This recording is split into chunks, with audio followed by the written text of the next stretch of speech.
Selamat berjumpa kembali dalam layanan audio Sahabat Seperjalanan. Hari ini adalah hari Sabtu 30 November 2024. Tema renungan saat teduh kita dengan judul Meninggalkan Sifat Kanak-kanak. Firman Tuhan terambil dalam 1 Korintus 13 ayat 11 sampai dengan 13. Ketika aku kanak-kanak, aku berbicara seperti kanak-kanak, aku merasa seperti kanak-kanak, aku berpikir seperti kanak-kanak. Sekarang sesudah aku menjadi dewasa, aku meninggalkan sifat kanak-kanak itu. Sebab sekarang kita melihat dalam cermin suatu gambaran yang samar-samar,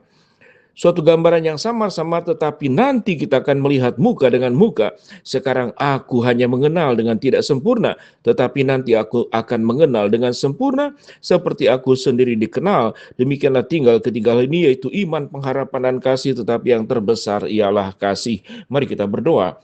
Bapa dalam surga, terima kasih buat kebenaran firman Allah yang mengajarkan kami agar kami bertumbuh menjadi dewasa di dalam seluruh bagian hidup kami sesuai dengan kebenaran firman Allah. Dalam nama Tuhan Yesus kami berdoa, amin. Shalom sahabat seperjalanan yang dikasihi Tuhan, meninggalkan sifat kanak-kanak. Sifat kanak-kanak pada bagian 1 Korintus 13 dianggap sesuatu adalah aspek-aspek yang negatif.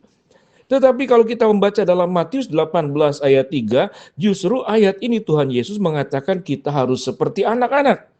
Apa yang firman Tuhan katakan dalam Matius 18 ayat 3? Jika engkau tidak bertobat seperti anak kecil ini, engkau tidak akan masuk ke dalam kerajaan sorga. Jadi yang benar yang mana? Tentu pada bagian 1 Korintus 13 ayat 11 sampai 13, di sini berbicara tentang sifat kanak-kanak yang buruk. Apa itu sifat kanak-kanak yang buruk? Ciri-cirinya, dia pemarah, ceroboh, kemudian aktif, energik tapi tidak terarah, egois, ingatannya terbatas, petualang, apa saja ingin tahu, apa saja dipegang, kemudian tidak rawan kepada bahaya, dia tidak punya ketelitian yang cukup. Lalu berkata-kata seringkali tidak teratur, dan anak itu mudah frustasi, dan anak itu adalah sulit fokus. Tetapi kalau kita ringkaskan, apa itu sifat kanak-kanak? Sesungguhnya adalah sifat yang tidak bertanggung jawab dan egois. Tentu kalau masih anak-anak, dia kurang bertanggung jawab, dia egois. Itu adalah memang usia pertumbuhannya dalam proses yang seperti demikian. Tetapi suatu kita sudah menjadi dewasa di dalam Kristus, maka ada satu tanda kedewasaan itu di dalam 1 Korintus 13, orang dewasa itu adalah memiliki kasih. Pada ayat 13 dikatakan, demikianlah tinggal ketiga hal ini, yaitu iman, pengharapan, dan kasih. Tetapi yang paling besar ialah kasih. Kasih adalah bentuk tanggung jawab, kasih adalah bentuk kedewasaan. Kasih berbicara tentang tidak memikirkan diri sendiri, tetapi memikirkan hal-hal yang baik untuk kepentingan bersama, dan orientasinya adalah hidupnya adalah dalam kebenaran dan memuliakan Allah. Jikalau orang hidup tidak dalam kasih untuk memperhatikan orang lain dan hanya memperhatikan diri sendiri, itu yang disebut dengan sifat kanak-kanak. Karena anak-anak itu pemarah, anak-anak itu egois, anak-anak itu petualang, tidak setia. Dia bermain satu mainan tertentu, sudah main bosan, dia tinggalkan, diambil lagi yang lain. Kadang makan juga demikian. Kalau kita tidak ajar anak-anak cara makan, semua makanan diambil satu-satu, lalu kemudian ditumpuk di tempat makan, lalu tidak makan dan tidak dihabiskan. Itu sifat kanak-kanak yang buruk. Kalau firman Tuhan itu mengajarkan kepada kita supaya kita meninggalkan sifat kanak-kanak, bagian firman Tuhan ayat 11 sampai dengan ke-12 dikatakan, kanak-kanak itu melihat sesuatu yang samar-samar, melihatnya itu jangka pendek, sementara orang dewasa itu melihatnya adalah jangka yang jauh. Satu hari kelak nanti kita akan bertemu muka dengan muka. Sesuatu yang tidak sempurna sekarang, suatu hari kelak nanti kita akan mendapatkan sesuatu yang sempurna bersama dengan Bapa, baik untuk masa depan hidup kita ataupun dalam sebuah kekekalan kehidupan sesudah kematian. Jadi artinya tanda orang dewasa adalah tanda orang yang hidupnya itu berpikir panjang, melihat ke depan. Setiap perbuatan yang dilakukan itu berdampaknya seperti apa. Ada orang dengan mudah saja berumah tangga karena tidak senang, tidak suka, lalu mengajukan cerai. Setengah tahun menikah, cerai. 1 tahun menikah, cerai. Ada orang yang bekerja 2-3 bulan pindah, 2-3 bulan pindah di tempat pekerjaan ketiga dan keempat dan seterusnya. Tidak ada yang menerima dia. Karena dia terkenal sebagai apa? Yang bekerja tidak bertanggung jawab. Ini sifat kanak-kanak. Karena sifat kanak-kanak itu tidak fokus, sifat kanak-kanak itu egois, sifat kanak-kanak itu mudah bosan, dan sifat kanak-kanak itu adalah sifatnya spontan.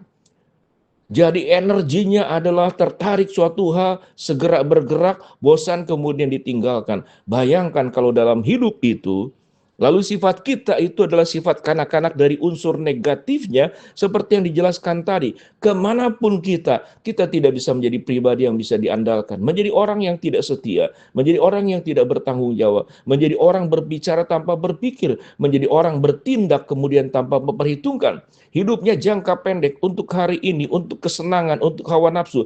Tidak pernah memikirkan jangka panjangnya itu seperti apa-apa. Seperti apa? Dalam pelayanan sekian lama sebagai hamba Tuhan, seringkali banyak orang yang mau berumah tangga dan saya melihat sesungguhnya mereka tidak siap untuk berumah tangga.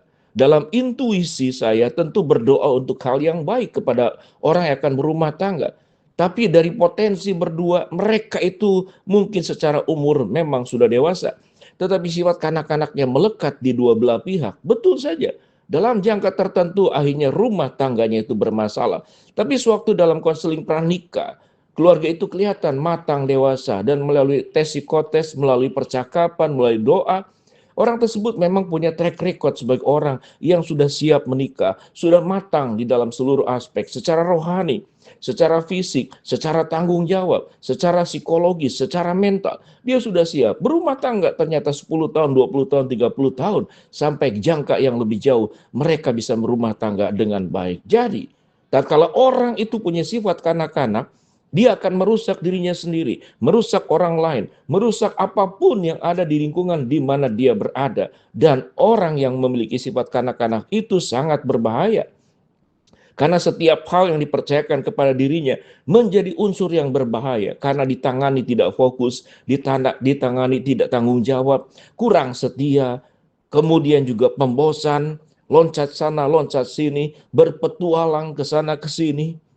Lalu kemudian sangat mudah emosi, bicara kemudian tidak terkendali. Bayangkan, menakutkan sekali. Orang-orang dengan sifat kanak-kanak dipercayakan sesuatu hal dalam hidupnya. Maka apapun yang diperbuatnya menjadi sangat berbahaya. Firman Tuhan berkata, ayat yang ke-13, tinggallah ketiga hal ini yaitu iman, pengharapan, dan kasih. Tetapi yang terbesar ialah kasih. Pengharapan adalah permohonan pribadi. Iman adalah berbicara untuk kepentingan kita. Tetapi dikatakan kasih, itu adalah tindakan real, tindakan nyata kepada pihak lain. Orang yang mengasihi Allah, dia akan mengasihi sesama. Tetapi orang yang tidak mengasihi Allah, dia tidak tahu bagaimana cara mengasihi sesama. Maka orientasinya adalah mengasihi diri sendiri. Sahabat seperjalanan yang dikasihi Tuhan, mari kita koreksi, kita evaluasi, kita bercermin. Di mana posisi kita? Apa sifat kanak-kanak yang masih ada pada diri kita, yang memang pada akhirnya itu tidak membawa berkat kepada banyak orang. Biarlah kita belajar menjadi orang yang tumbuh dewasa di dalam Kristus dan meninggalkan sifat kanak-kanak. Mulai kapan? Mulai saat ini, sewaktu kita mendengar layanan audio ini, Tuhan berbicara, Tuhan berkata, maka lakukanlah. Jangan hidup dalam sifat kanak-kanak, tapi tumbuh dewasa di dalam Kristus. Mari kita berdoa. Bapa dalam surga, terima kasih buat kebenaran firman Allah yang kami pelajari. Hamba berdoa buat sahabat seperjalanan yang sakit, Tuhan jamah sembuhkan. Sahabat seperjalanan yang sedang menghadapi masalah, Tuhan bukakan jalan. Sahabat seperjalanan yang sedang berdoa mengharapkan sesuatu, Tuhan kabulkan dengan cara dan waktu Tuhan. Jadikan kami menjadi anak-anak Tuhan yang hidup bertumbuh di dalam Kristus dan meninggalkan sifat kanak-kanak. Di dalam nama Tuhan Yesus kami berdoa. Amin. Shalom, Tuhan memberkati kita semua.